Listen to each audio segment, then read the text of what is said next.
So, welcome to Jumbo IS and welcome to our lecture series called Daily News in Shorts. In this lecture series, we cover a particular day's current affairs or the important news items in that day's newspaper in a very short span of time within 20 minutes.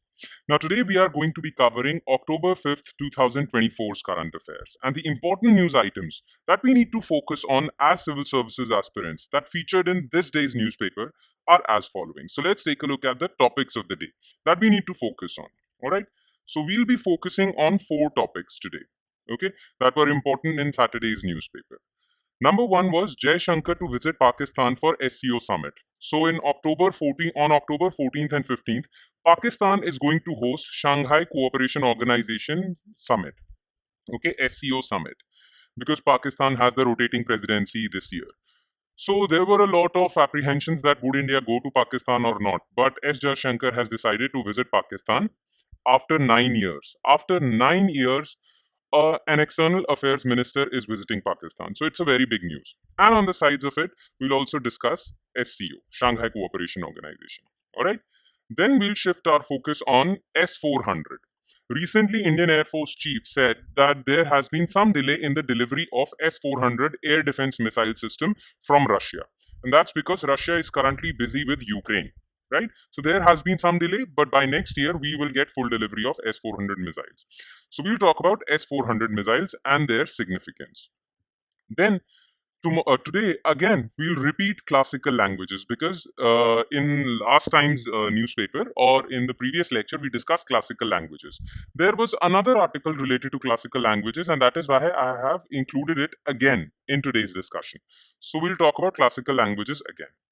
And in the end, we'll talk about subsidy for Desi cattle or indigenous cattle. Maharashtra government has decided to provide subsidy for preservation of indigenous breeds of cows and cattle.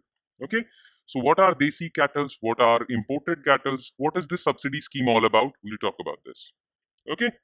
So let's begin the discussion with issue number one, that is Jaishankar to visit Pakistan for SCO summit. So what was in the news basically?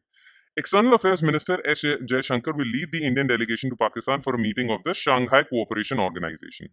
Now, Shanghai Cooperation Organization every year meets for Council of Heads of the Government. In this Council of Heads of the Government, the leaders of the member nations come and meet. Now, Prime Minister Narendra Modi is not available for this, and that is why External Affairs Minister S. Jaishankar would be representing India in this summit in Pakistan. Now, this will be the first visit to Pakistan by an external affairs minister in 9 years. Last time an external affairs minister that went to Pakistan was Sushma Swaraj, and she led the Indian delegation for Heart of Asia Ministerial Conference of Afghanistan. So 9 years back, Sushma Swaraj ji went, and now after 9 years, this would be the first time that Indian external affairs minister would visit Pakistan. So this visit would be significant from that point of view. Now, before knowing what Shanghai Cooperation Organization is, what SCO is, before discussing that, let's talk in brief about India-Pakistan relations. Okay, so India-Pakistan relations got downgraded on August 5, 2019 when India abrogated Article 370, which is related to governance of Jammu and Kashmir, special status to Jammu and Kashmir. Pakistan didn't like that move from India and they downgraded ties with India. Okay, though relations between the two were already downgraded or not well. Why? Because in that same year, in 2019, February, there was this attack called Pulwama terror attack. We all know about it. And then in reply, Indian government conducted Balakot airstrikes. Right? So relations were not in a good spirit in that year, but it got downgraded way low after the abrogation of Article 370. Though India has said that it desires normal relations with Pakistan, but the onus is on Islamabad to create an environment which is free of terror, hostility for such an engagement. So India has said that it too wants normal relations with Pakistan, but India wants that Pakistan should create an environment which is terror-free. Okay? So that's the summary of relationship between India and Pakistan. Now let's shift focus on Shanghai Cooperation Organization. What is it? So basically, it is an intergovernmental organization which is political, economic, and it is a security alliance. Okay, it was founded in 2001, and it was founded by 6 countries: Kazakhstan, China, Kyrgyzstan, Russia, Uzbekistan, Tajikistan. So basically, Eurasian countries. Okay, so these 6 countries. That is why these 6 countries are also known as the founding members of SCO. Okay, though this organization actually started way back in 1996 when Shanghai 5 was created. So basically, Shanghai 5 was a group of Kazakhstan, China, Kyrgyzstan, Russia, and Tajikistan. Then in 2001, they included Uzbekistan and renamed this group as Shanghai Cooperation Organization. Okay. Now, the first summit was held in Shanghai. Then in 2017 in Astana, Kazakhstan, India and Pakistan were officially added as full time members. Then in 2021, it was decided that Iran would also become the full time member of SCO. So at this very moment, SCO has 8 members. 5 members from Shanghai 5, then 6 members from 2001 when Uzbekistan was added, and these were the 6 founding members. Then India, Pakistan were included, okay, and then Iran was included, okay. So that is all. Shanghai Cooperation Organization has 9 members now, all right. So after these 6, then 2 were added, 8, and then Iran was added to make it 9. Okay, the secretariat of this organization is in Beijing. All right. Okay. Now let's move on to next news item, which is delay in S400 delivery. So what was in the news basically? Then we'll talk about S400. Indian Air Force Chief AP Singh on Friday said that India will receive the remaining 2 squadrons of S400 air defense missile system by 2025. Okay. Now India ordered 5 squadrons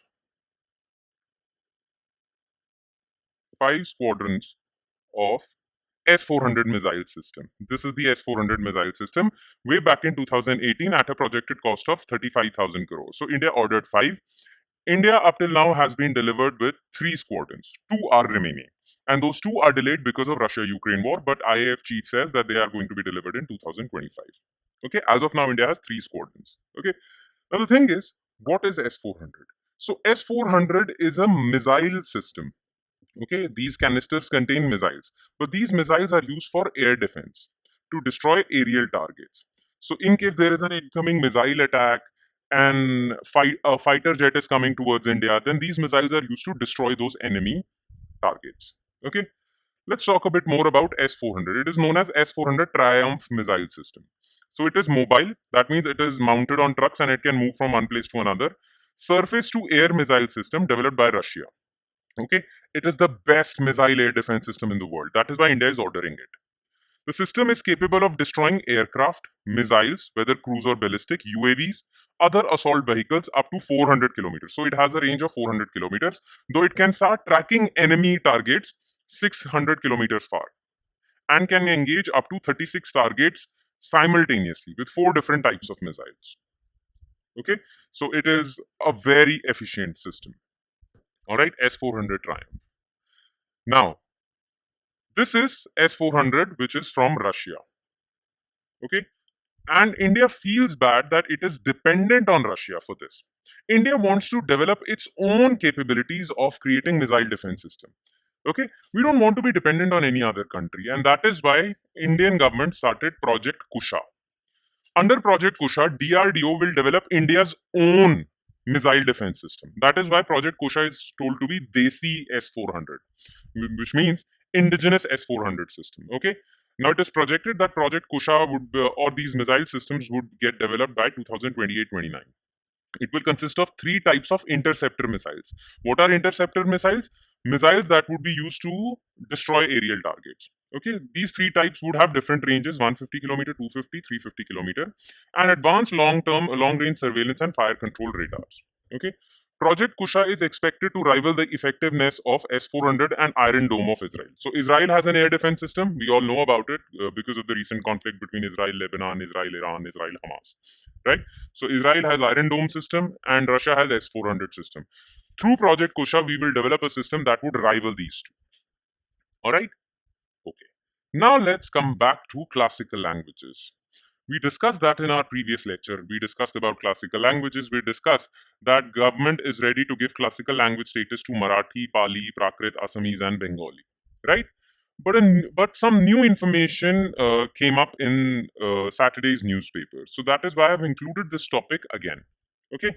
Now, as you all know, that the project or the concept of classical languages was started in 2004. Okay. Now, to create an organization or to have an organization that selects or approves which language should get the classical language status or not. Under Ministry of Culture, we created Linguistics Expert Committee. Okay, this Linguistic Experts Committee actually examines the proposals for classical languages. So state governments can send a proposal, and Linguistic Experts Committee under Ministry of Culture would examine those proposals. This LEC would be managed by Sahitya Academy. Okay, so this information you need to know. Okay, whenever any language or as soon as any language or as soon as state government sends a proposal for inclusion of their own language as a classical language in the list of classical languages, they send a proposal to Linguistic Experts Committee, and Linguistic Experts Committee has a criteria through which they decide whether this language is eligible to be categorized as classical language or not. Okay, so what is this criteria? First of all, high antiquity of early text and recorded history of over a period of 1500 to 2000 years. So written sources of this language for a period of 1500 to 2000 years should be there. There should be a body of ancient literature and text. There should be inscriptional evidence of this language, then knowledge texts including prose and poetry. And this classical language can be distinct from its current version. For example, the early Tamil might be different from today's Tamil. Okay, but that doesn't matter. So these are the 6 qualifications that any language should have, or 5 qualifications that any language should have to be categorized as classical language. Now, why do languages, or why do speakers of these languages want to be categorized as classical language? Okay, why do people want a classical language status? Because it comes with a lot of benefits. First of all, Ministry of Education takes up steps to promote classical languages. Then, central universities were established in 2020 for promotion of Sanskrit. There was Central Institute of Classical Tamil that was established in 2008. Then government ordered that similar centers of excellence should be established for Kannada, Telugu, Malayalam and Odia, because these are also classical languages. Okay. National education policy also calls for inclusion of classical languages in school education. Plus, manuscripts in these languages will be digitized for greater access to scholars. So basically, if a language is categorized as classical language, then central government promotes it, promotes its education, promotes its preservation, promotes its research. Okay, and that is why many states want their language to be categorized as classical language. Okay, as of now, the status is with Tamil, Sanskrit. We have discussed that, right? Kannada, Telugu, Malayalam, and Odia. Now, government has decided to give that similar status to Marathi, Pali, Prakrit, Assamese, and Bengali. All right, that's about it. And topic number 4, subsidy for Desi cattle. So Maharashtra government has come out with a scheme. Maharashtra government announced a subsidy of 50 per animal per day for gaushalas that take care of Desi breeds of cows. Now look, in India, cattle rearing is a big industry. And for cattle rearing, we need cattle. Now, there are Indian breeds of cattle. Okay. And there are imported breeds that are imported from Europe. And there are cross breeds also. A cross breed between Indian and imported breeds. Now, the thing is that Indian breeds are not known for milk productivity. They are good with Indian climate. They are very resistant to Indian climate and diseases, but they are not good for milk productivity. And that is why dairy farmers import European breeds or crossbreed them. But because of this obsession with milk, many farmers have ignored Indian breeds, and government is worried that this would actually lead to these Indian breeds in a very neglected state. Okay, so to preserve Indian breeds, Government of India as well as Maharashtra government is taking various steps. Okay, so Maharashtra government has announced a subsidy for that.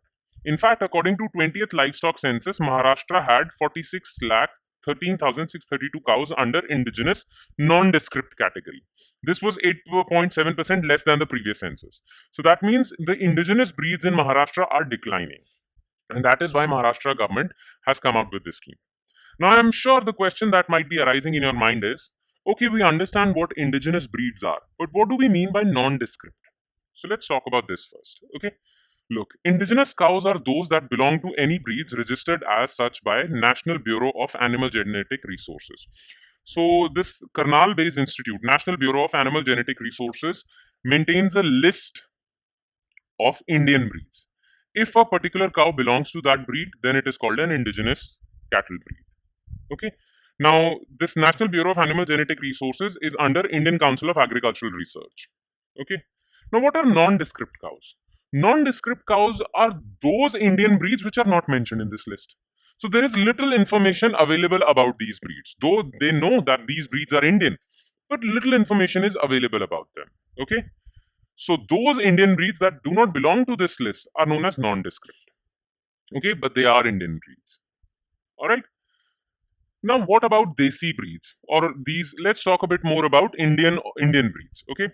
So there are 37 indigenous cattle breeds in India, of which only 4 are good for milch animals. Milch means milk. So there are 37 cattle breeds which are Indian, but only 4 are good for giving milk. Vast majority of indigenous breeds are used for agriculture, transport, bullock carts, for use for mechanical labor in farms.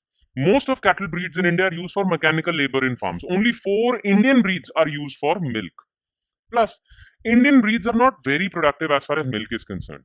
Indigenous breeds produce only 3.44 kg of milk per day on average, whereas imported breeds, European breeds, produce 8.55 kg, almost double. Okay. Now, why does Government of India want to preserve indigenous breed? So, Government of India actually launched National Gokul Mission, which was launched in 2014 and had a component of preservation and promotion of indigenous breeds. Now, some scientists say that indigenous breeds produce a particular form of milk called A2 milk, which is very nutritious, more nutritious than foreign breeds, which produce A1 milk. So, some of the foreign breeds are Holstein, Jersey, Brown Swiss. They produce A1 milk. But Indian breeds like Sahiwal, Gir, they produce A2 milk, and A2 milk is more nutritious. Some experts say, in fact, Government of India is promoting A2 milk abroad also. But though there is no conclusive scientific evidence that A2 milk is better than A1 milk, but government is promoting it. Okay, and government is actually promoting it among consumers also. So there are some people who prefer A2 milk. Now, if they are demanding A2 milk, then the producers of milk would have to buy indigenous breeds.